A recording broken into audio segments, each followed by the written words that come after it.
Hey guys, gals and legionnaires, Rycon here, and welcome back to the third and final part of the Ruined Age playtest. I'm joined once again by the indomitable Izak Tait from Stormforge Productions. There he goes again. And we're gonna jump right back into where we were. We're at the ball. I'm dancing with the magnificent Duke's daughters. Lady Jocelyn. Lady Jocelyn. All right. I'll get on my dancing shoes. Right, so where we left off, you were dancing, trying to find her, and then abruptly you seem to be dancing with her as everyone's changing partners, and so now you're face to face with the woman you've been searching for all evening, and upon her breast is the imperial necklace you've been tasked to steal. Okay, I just reach and I grab and no. Okay, no. Right. Instead, I will. Actually, I just need to think about this for a moment. Need to run it through my head. I take a deep breath and say, "Good evening, my fair lady." And attempt to break out some magnificent dance flourish. Right, so roll a perform skill check, and we'll see how well your magnificent dance flourish goes with your new audience. Right, okay. So it's either going to be Moonwalk or Harlem Shake. Okay. Perform.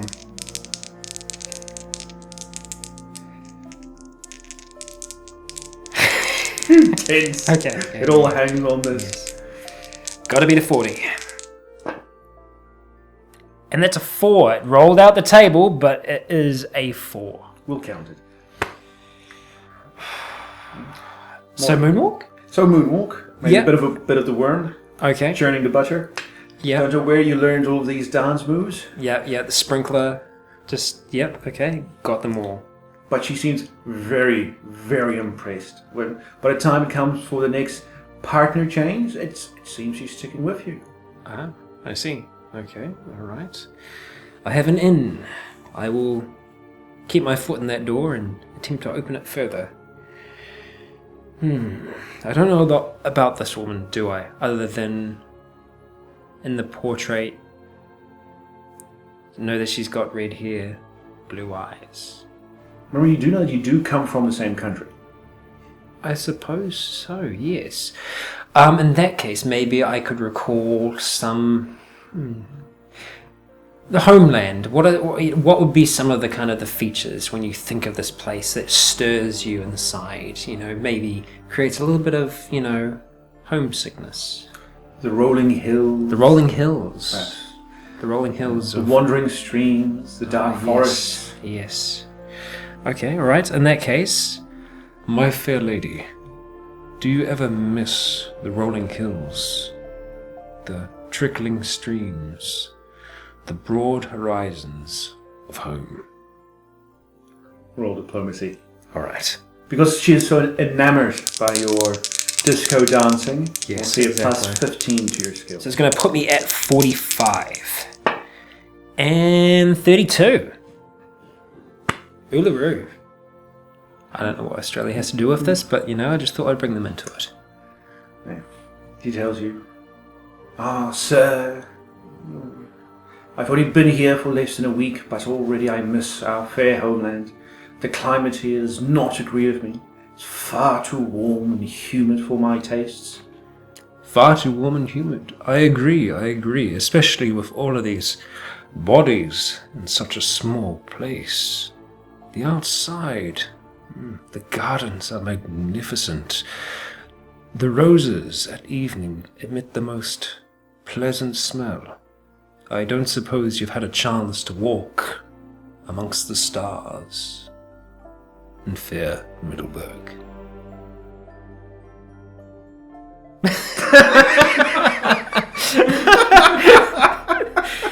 Well, I'm trying here. You're giving it your A game. Yes. I'm waiting for your response here, Isaac. Oh my. She suppresses a giggle and says, "Oh, sir, what are you implying?" My dear lady, I'm implying that we break away from this rabble, from this noise, this heat, into the cool, fresh air outside for a stroll amongst the stars in the garden. Would you like to accompany me? Right, well, that you'll need a diplomacy check. I imagine so. She has not repulsed you as of yet, so +10 to your diplomacy. Okay. 33, that's under my 40. Alright, you got her. She looks at you, and you can see her eyes, but you can't see her expression under her black lioness mask. But she says, "Well, sir, perhaps I could do with some fresh air." And she stops dancing, and I extend my arm. she gracefully takes it. I ask for it back. I'm like, come on. Well, obviously this is a scene. I'm trying not to make too much of a scene. But I would try and make my way out the nearest exit towards the gardens that I would have seen on the way in. So probably the front entrance, because Yeah, we'll go out the front. you make your way probably around all the dancers, or... Yes, around. Not try to awkwardly go through everyone as they're dancing.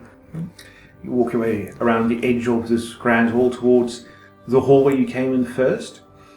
And as you walk into the hallway, you do, well, first hear footsteps behind you. And if you take a glance behind you, you'll see about maybe 2 meters behind you, you see 2 guards have started following you.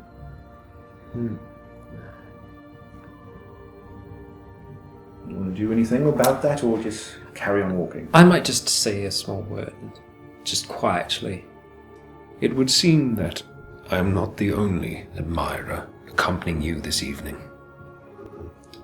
She doesn't even look behind her, but she heaves a heavy sigh and she goes, "My father's quite protective of me, you see."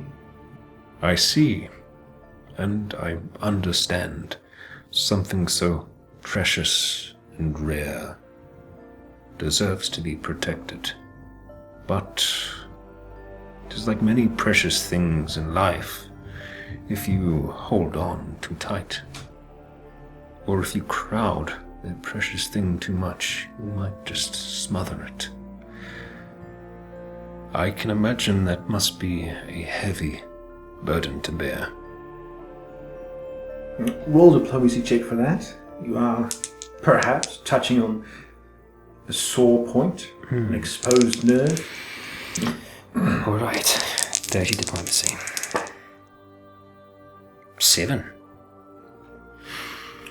Alright, by this time you've gotten just outside the front door. You can see the gardens on your left with this brightly lit path through them. And as she wistfully stares up into the night, into this cloudless sky, she does say, "Perhaps sometimes I do wish that I was like this eagle around my neck, that I could fly free from this gilded cage I am in."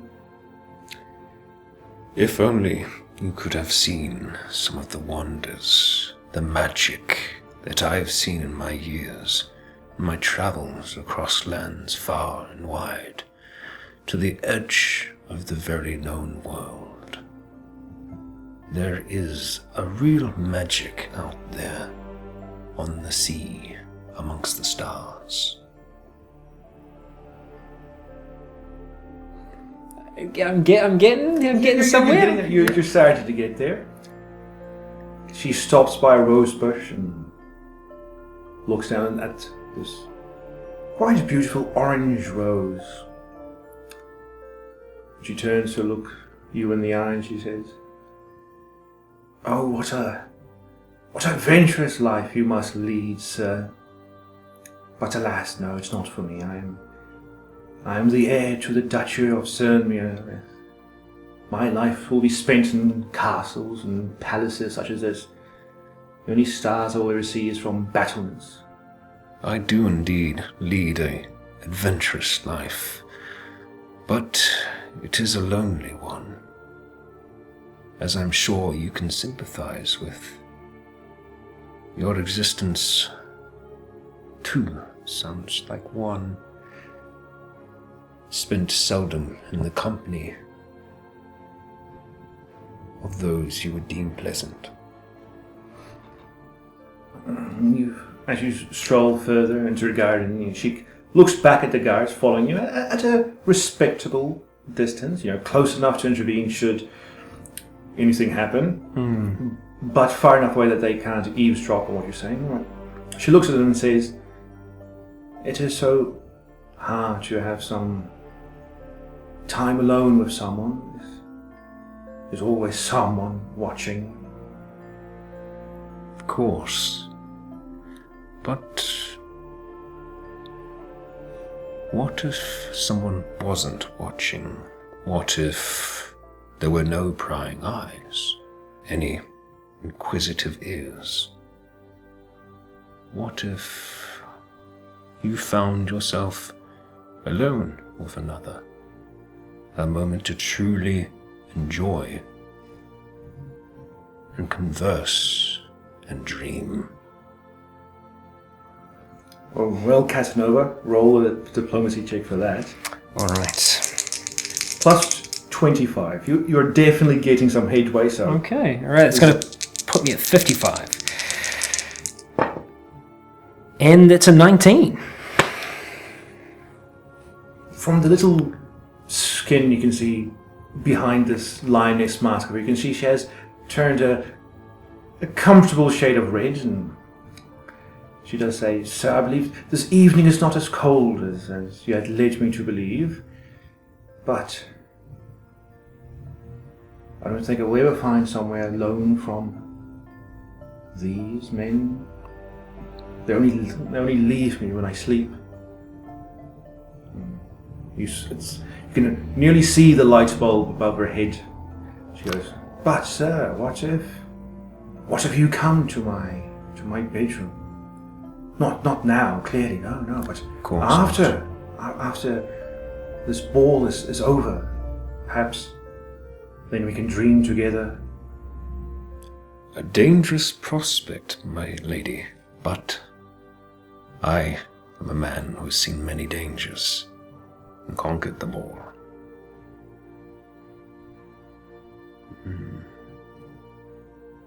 How would you suppose I would find this chamber of yours?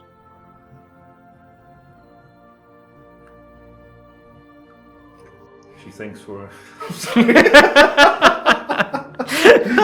how I find this chamber you're about. I know what chamber you're after. Son, you need Jesus. Oh, shit. See that red? That's the red she's got. Yes, she's got that red. She thinks for a moment and looks around, and her eyes stop at one of these small, colourful lights along the garden path, and she has a small gasp to herself. She goes, "Look for the violet light overlooking the water. That will be my room, sir." Very well, my lady. I'm sure you are very much missed back in the Grand Hall. Perhaps we should return to the company of others before we can appreciate our moment of solace. I think that would be wise, sir, before my father gets any unpleasant ideas. Of course. After you. Thank you, sir. And she turns around and the guards stop and they step to one side as she walks past. I hesitate for a second. My lady, a moment.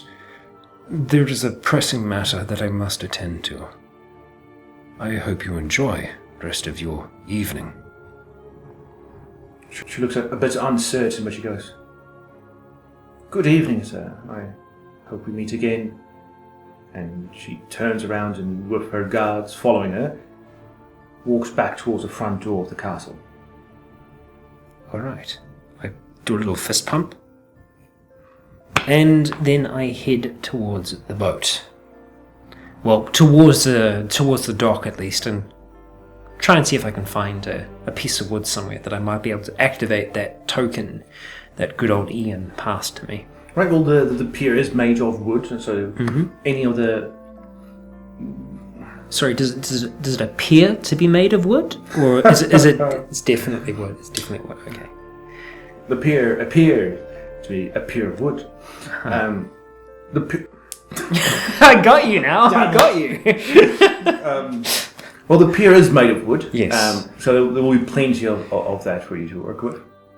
Alright, okay. Good. Well, in that case, I will take out this token, press it against the wood, and hold it out to sea.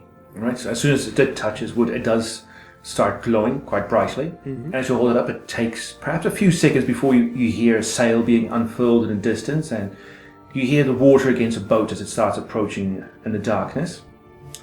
And after a minute or so, Ian's boat does come up to the pier. Its jets once again maneuvering it well into position.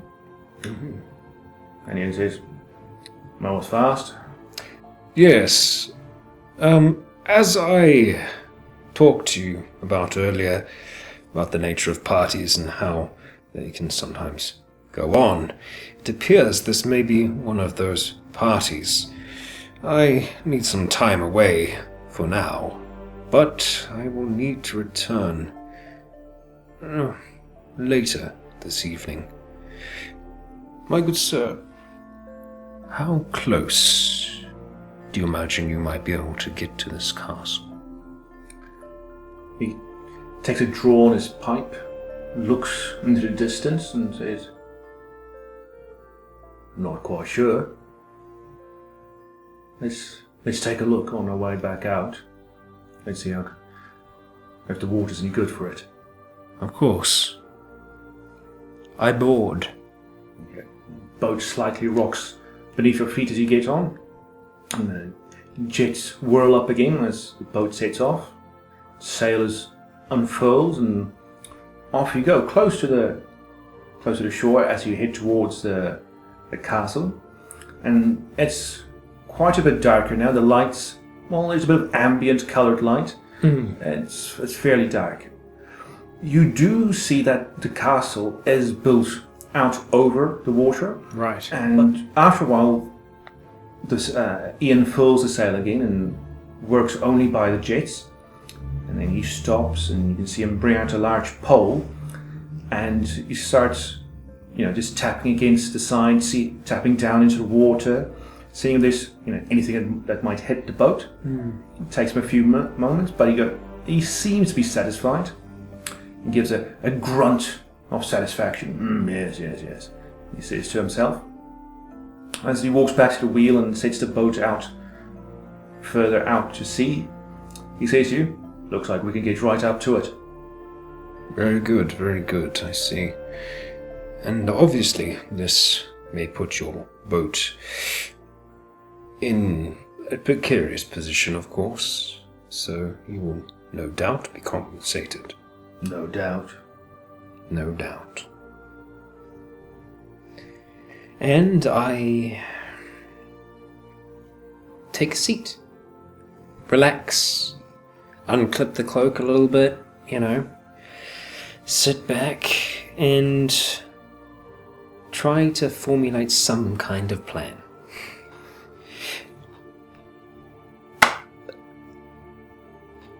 I am going to attempt to prepare something before we attempt this maneuver.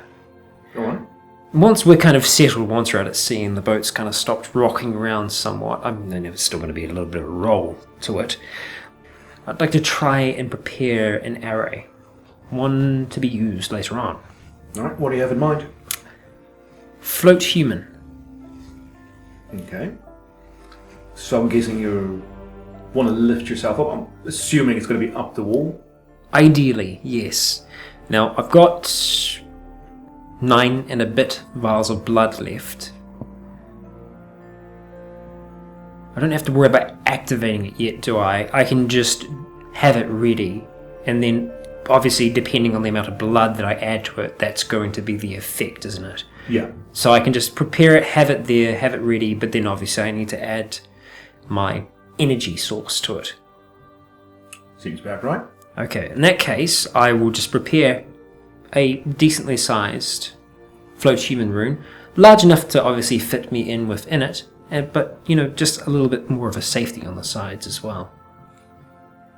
So I'll get out my chalk, get out my string, and start to get my draw on. Right, you've got a decent time to do it, so do a runic skill check. I'll give you plus 30 to it, because you've got all the time in the world to make sure this is as perfect as you can get it. Okay, that's going to put me at 70. Alright. And that's a 10. So Okay, so from back in school, back in tutelage, this is as perfect as you can get it. Alright, okay. Well, when I'm happy with it, I will kick back somewhat and relax, but at the same time obviously keep my eyes towards the castle, scanning between the windows, trying to see if I can see a violet light emerge. So it took you about half an hour to draw that arrow as perfectly as you could. 2.5 hours later, you start seeing the guests come out of the castle. The boats pull up to the dock, and the guests get on their allotted boats, and they start to leave. Another hour passes, and it's only Ian's boat and a handful of other boats still at anchor. There's no more guests leaving the castle, and you can assume that the guests are too important or too inebriated to leave the castle tonight. After a few minutes, you see a violet light in a 6th floor window. Now is the time, my friend. I will need to get as close as possible. Once there, however, if you could remain very close by, just in case the evening doesn't go exactly as planned. I'm sure you know sometimes these things can go astray. So they tell me. He unfurls the sail, pulls up the anchor, and off you go. Once again, as soon as you get close to the wall, to the castle, the sail is full, the jets are opened, and you slowly move towards the castle sides on until you hear a faint bump, and you feel also the faint bump as the boat touches the castle wall. I reach into my little bandolier of blood vials, look up towards this violet light. You said 6 floors, yes? Yes. Okay. Right. Can I use my knowledge of runes to kind of estimate how much blood I can or should put into this? Obviously, I don't want to keep on going and going and going. I can probably pull myself out, but also I don't want to put in, not enough. I'm going to try for about 6, but I'm just needing to know, or at least have an idea, whether Alistair would know whether that's enough to kind of get him to that height. Alright, do a runic skill check, just at your base level, to see if you can remember your studies that well. Right, okay. My base is 40. Let's see. 8. Good student. You estimate that from the size of your vials, it should take roughly 1 vial per floor. 1 vial per floor. Okay, right. I will use 6 vials then. And maybe just that little bit extra that's left. Oh, actually, no, I haven't really used too much at all from the top one. I've only just done a little bit of a dab. No, I'll just use 6. Okay. I'm guessing you'll be standing on it while you do it, so... Yes, as soon as it's pretty much, I'll just take the cap off all 6 and just, get it on there. Alright. As the blood touches the area, it's immediately soaked up into the chalk, and you start moving upwards at a fairly decent pace. You pass the first floor without any incident. You're quite close to the wall, but you do have to like grab hold of it a few times. As you know, the boat, as it does in water, does move a little bit. So you're going to feel it is moving you a little bit away from the wall at times. Otherwise, it's pushing you firmly against the wall. So you have to help the area out a little bit. Right. But it doesn't take you too long. About half a minute later, you reach the 6th story, and you can feel that you're starting to slow down now. And it's about time probably to grab a firm hold of the wall. All right. I grab away. All right, you grab onto the windowsill, and you can see the violet light spilling out above you.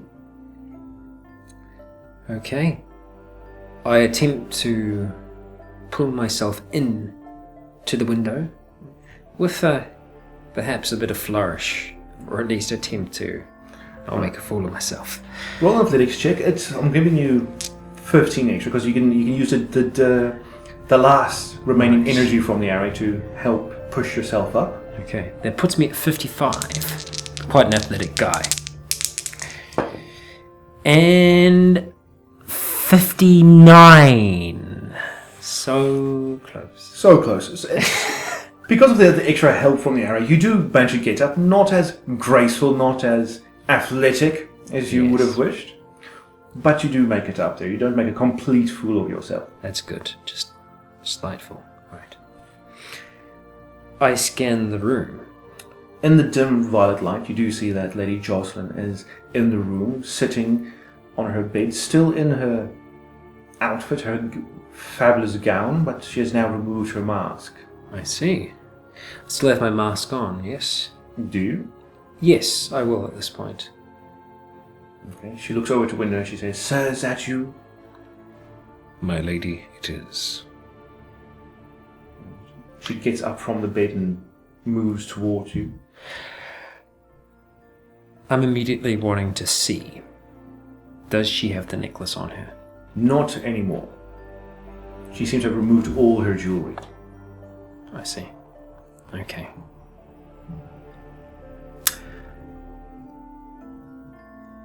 I move up towards her, quite swiftly, at a pace. Okay. What is your intentions? As I draw close, I wish to drop her into a lunge of sorts, and then a spin, and begin to dance. Right. Roll a performance check. I'll give you +10 because of your magnificent performance in the Grand Hall. Yes, the moonwalking, the sprinkling. Let's see if you can repeat it. Okay. Gotta get 50. And that's 16. Okay, you do a nice lunge, a nice twirl. You start into a nice waltz. Alright, okay. You seem to be enjoying the exuberance. I see. So yeah, it's still not saying anything else at this point, just the lunge and the dance. But while I'm dancing though, and while I still have my mask on, I'm wanting to let my eyes dart around the room. I've been in here once before. I'm wanting to try and see if anything's changed, if anything's different from before when I was in here. There is something that you don't even need a perception check really for. It's very obvious. It's a fairly large case on her vanity, about half a meter in length. It looks quite old. It's made of very dark wood, and as you dart around the room, you can see there does seem to be a gold inlaid eagle on top of it. Aha. I attempt to direct the dance towards this part of the room, and if I can bring it to that portion of the room, then attempt to lean her back across the table somewhat in another dancing lunge of sorts. Right, do another performance check. We'll give you another +20 to this, as you are doing so well. Okay, alright. Got to be a 60. And that's an 8. Okay. Your plans are going swimmingly tonight. Mm-hmm. So do waltz across towards her vanity, and you do another lunge of sorts, and I'm assuming to get a good look. A good look, and then perhaps just to hold with one arm and see. Yeah. As you lean over, you do see on this gold inlaid eagle on the case is a silver A. And you remember from what your handler Sebastian said, the necklace had belonged to the Emperor Amadeus' sister. So you're fairly sure now this is the case. Yes. As you lean over her, nearly face to face, you do feel behind her. You can feel there is a clasp to this case. It's, from what you can tell from just by touch, it does seem to be an eagle's claw. As you try to work it, she does stare lovingly into your eyes, and she, perhaps in a moment of passion and romance, starts to remove your mask. I allow it. Okay, she removes your mask and looks longingly into your eyes. As she's lost in those very eyes, I do attempt to further my attention on this clasp. Okay, you do manage to open it. Mm-hmm. Roll a stealth check to see if you can open it without this old wood creaking. Yes. 58. Close. Close, but no cigar. So you do open it, and you pretend to look lovingly into her eyes, and she looks lovingly into your eyes. But as you open it, the metal clasps in the old wood do screech as you open it, and the moment is lost as her eyes widen and look confused before she looks around and goes, "What are you doing with the box?" My lady, I intended it to be a surprise. You see, earlier when you talked of that eagle flying free, it seemed a shame that such a beautiful object should remain locked away. Beautiful like yourself. We would not have you locked away, would we? Roll a diplomacy check to see if you can get out from that hole you just dug. Mm-hmm. 2. The confusion on her face fades away as she accepts this romantic gesture of yours. And she goes, "Of course, sir. Excuse my accusation." Okay, I then take this out, like lift it up more. I guess she's kind of turned around towards it now. Yeah, she is. Sees, yes, yeah. You know, she did step away a bit from your embrace and she saw what you were doing. I remove the necklace from the box and I attempt to put it around her neck. Okay, she moves her hair out of the way so you can clasp it. I clasp. And then I take her by the hand and have my palm on her back and walk her out towards the window. Alright, you at the window, it's a romantic sight. The water stretching away to the horizon, a few clouds in the sky, the moon shining on the water. My lady, I would ask you to gaze out that open window, to imagine in your mind's eye lands and wonders that were once dreams but becoming realities, freedom away from this oppression. Such a creative and free-willed spirit should not be locked away. No, you see, I knew it from the moment I met you. You're a dreamer. And as I'm giving this speech, I'm slowly reaching behind my back with my left hand, as I'm kind of gesturing with my right out past her, out through the open window. Her eyes are locked on the horizon. I reach behind my back and I slip my fingers into my bronze shock knuckles. And what's next, you cold-hearted bastard? I slowly draw them up behind her as I'm giving my "You're a Dreamer" speech, and slowly bring it towards the back of her neck. And then utter, Yes, you are indeed a dreamer, my fair lady. And I'm sorry. For now, I must wish you good night. and I place the bronze shark knuckles at the back of her neck. As the arrows touch her skin, it's like a jolt of electricity shoots through her body, and she stiffens for a second before collapsing to the floor in a heap. I attempt to ease her fall somewhat, but remove the shark knuckles from my hand, place them back on my belt behind me, and pick her up, take her towards her bed. Okay. Place her as comfortably as possible and remove the ornate necklace. Okay, easily done.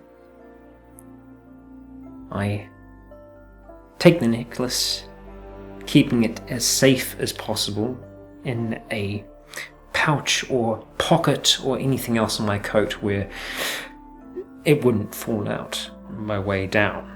I will say there's a pouch on your belt. You can put it in and, secure. I take the mask back, place it back on my face, move towards the edge of the window, look out below, and see if I can see Ian. It's, the moon is behind the castle, so everything's in shadow, but you think you can still make out the shape of the boat. I see. I make sure that I'm not diving down onto the boat directly, but I move out of the window and dive down towards the dark depths. Okay, do an athletics check Mm-hmm. to see how graceful you head towards her. Okay, alright. See if you can survive the 6-story dive. Yes, it is a dramatic one indeed. That is a 12 in 40 athletics. So. For athletics, more than enough. You do a magnificent swan dive, 6 stories down in the darkness, and you hit the water gracefully, nary a water splashing. Excellent. You make it up again, and you see Ian looking down at you, and he throws a rope in your direction. Excellent. I grasp a hold of the rope and attempt to pull myself back up onto the deck. Okay, you do so. Now you're cold and wet, but you're on the boat. Okay, right. I try to shake off the water somewhat and thank the man for waiting. Is this it now? Yes, unfortunately, things did not go my way. Troublesome one, that one. But as I promised, not coming back to the boat, not tonight. Good. We're back, heading back. Good. We're off to Middleburg then? Indeed. A wide arc, if possible. He raises an eyebrow at you. All right.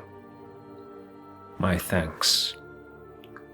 He pulls and switches. He pulls levers and presses switches, and the boat maneuvers out again, and sails unfurled, and off you go back. And some time passes, and the castle slips out of you, and you believe yourself to be out of danger and over with the mission. Excellent. I just double check, make sure that everything's okay. I'm obviously still intact, but I want to make sure that I didn't lose anything, that I didn't misplace anything after diving out the window. So I check to see that shiny necklace is still there. Right. You feel your pouch on your belt. You can hear a small tinkling of the orichalcum. It's still there, and as you hear that little tinkling, you also hear the sound of a sword being drawn from its scabbard. If you look around, you can see your sword is still hanging on a mast, on a belt. And as you look around, you can see that Ian has removed his coat and is now standing with a cutlass drawn. Okay. My good man, what is the meaning of this? I know what you got in that pocket. I want it. Your payment? I assure you, you will get your payment as soon as we reach Middleburg. Extra as well. But this is unfortunate. Surely you do not want to settle things this way. It's bad for business. Mad reviews, I'm sure you know. With the price I can sell that for, well, I mean, I never need to work again. My good man, you are making a mighty fine mistake, they say as I start to slowly try to back away. As you back away with each step you take, he takes one step forward. You can see he's lumbering up his muscles.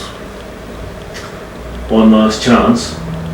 All right, you convinced me. I'm not a man of violence. It is a vile act. Very well. I reach down towards the pouch for the necklace, but instead reach for one of the small marble-sized smoke pellets Alright. and toss it down towards my feet. At your feet. At my feet, yes. As your hand moves, outward from you, he thinks you're throwing something at him, and he can see him tensing up. But then the small marble hits the wood and immediately gushes out a tremendous amount of smoke. I attempt to spin very quickly and head towards my sword. Okay, you've got the ounce of price, so you can hear him after he gets over his shock to come after you, but you get to the mast where your belt is hung and you can pull your sword out before he gets even close to you. Excellent. I stand ready as I possibly can be. Wait for him to come through the smoke before I attempt to attack. He comes barging through the smoke, coming in for a charge, his sword held high. Is your plan to take the first blow and dodge out of the way? What? Well, I'm hoping I'll be able to surprise him with a lunge as he emerges from the smoke. Okay, so you go in for a lunge, he comes in for a swing. Roll your fight skill, and I'll roll for him, and we'll see how we do. Okay, right, rolling fight. My fight's 50. I'm a fighter. I grew up on the rough streets of Middleburg, man. And I roll a 99. I guess they weren't so rough. The streets of Middleburg weren't as rough as you remembered. Yes. Exactly. 49 above your Yeah. roll. He rolled a 15 above his. So it seems as in the confusion of the smoke, Yes. you came in for a lunge, he came in for a swing, and you both missed each other. Wow. Okay. Because of your higher fight skill, I'll say you've got the edge on him. So The initiative. Okay. Right. I attempt to recover and then swipe to the side as I guess because he kind of lunged and I've kind of gone past him, so it's like I'll turn around, I'll try and slash at him, maybe attempt to try and get him low on his body, try and do like a low slash. Okay. Okay. Well, first we'll see if you can hit. 40. Okay, so you roll Beneath. So your aim is good. You roll 40 beneath. You roll 10 beneath your skill. Now he'll, as he sees you coming in, he'll attempt to dodge out of the way. That is quite a bad dodge. Yes. So you do hit, and you see your blade connecting with his leg. But as it does, you see it doesn't sink in. It doesn't go through what just seems to be cloth. Instead, the tip of your blade vanishes. Vanishes. It seems that he himself might also have the Middleburg standard defensive runes all over his clothing. This very array. The very same. Okay, alright. It's gonna play smart. As you have a bit of a surprise at now missing a few centimeters of your blade, he turns around and goes straight for your head. Oh, I use that. Don't want to lose that. His aim is true.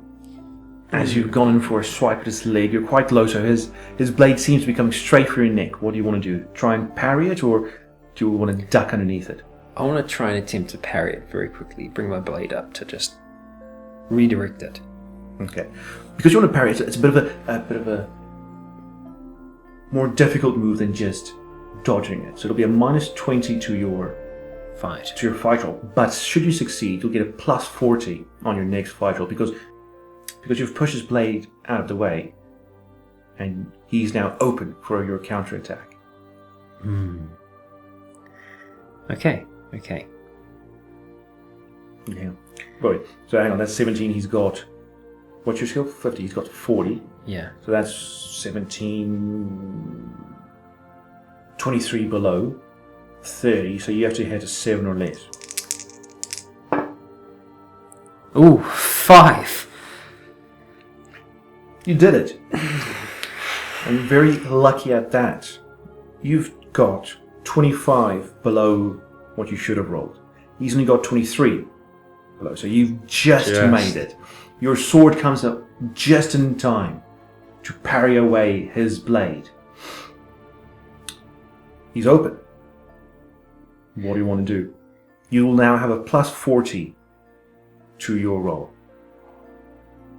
I attempt to go... Where's it kind of an open point on him? Like, what doesn't seem to be as protected? Is he wearing gloves on his hands, or is his hands free? After he took off his coat, you can see he's wearing a sleeveless vest and pants. Okay. So what can't, be protected by arrows would be his arms and his head. Yeah. I do attempt to go for his arm. I try to go for his sword arm. So like a parry and then kind of like follow through. So you want to kind of aim for his right arm? Yeah. Right. So aim is a -20, but you still get a +20 to your roll anyway. Okay. So it's kind of balanced out. Yeah. So that's still going to leave me with an additional 20 points, right? Because it's only 20 points off for the aim. That's correct. So you will just have to roll underneath a 70. Okay. All right. Come on. Natural 1. So you did fantastic. You definitely hit. And because you rolled a natural 1, the severity of the wound you inflict will automatically go up 1 step. Normally, you can see where you hit him, you just reverse the numbers. 0, 1 becomes 1, 0, it's 10, and that's still the hit location. You can leave it at that, or because you aimed, you can add or subtract 20 points. You can go from anywhere from 10 to 30. 30 would then be his arm. Or you can go for his head. I mean, the head could finish things fast. If I see the opening, I guess I'll take it. I'll attempt to go for the head. We'll see how he dodges. He does have his chance, and whatever he rolls, it will be subtracted from your roll to see how bad the wound is.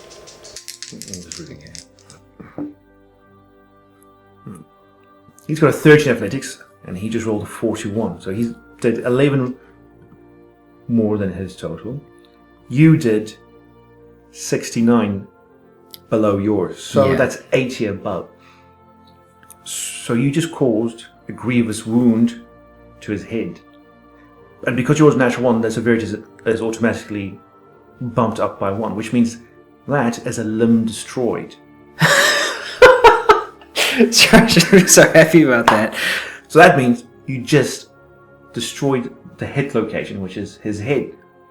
So what that means is as your blade came up, and that split second to parry his blade, he was thrown so off balance that you had all the time in the world to just just have a glance. And then as you took your swipe, you cut his head clean off his shoulders. And his body collapses in front of you and his head rolls a fair distance before coming to a rest next to the mast. I tried to warn you that you'd regret this. And I flick the blood off my blade as best as possible. His only response is the last frantic quivering of the eyes, the last hopeless blinking, and before his head finally succumbs to death. Wow. Alright. I take a moment, take some deep breaths, and then open up that little pouch. Again, I sigh and let out a deep breath, check my blade, and obviously see that the top been removed. I walk over towards my belt and put it back into its scabbard.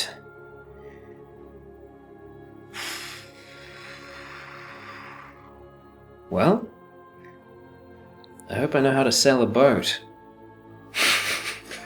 You hope so. It's the dead of night and there's still a long way to go to Middleburg. Indeed, indeed. Well, I'll try my best. I'll make sure he's pushed to the side. Actually, you know what? Make sure he's pushed right to the side. Over the side, that is. I'll give him to the sea. There's a lot of valuable blood there, but I think I've got more valuable things on me. And, so, you're so far out to sea, they'll never find his body. I'll dispose of him, man the helm, and do my best to get back to Middleburg.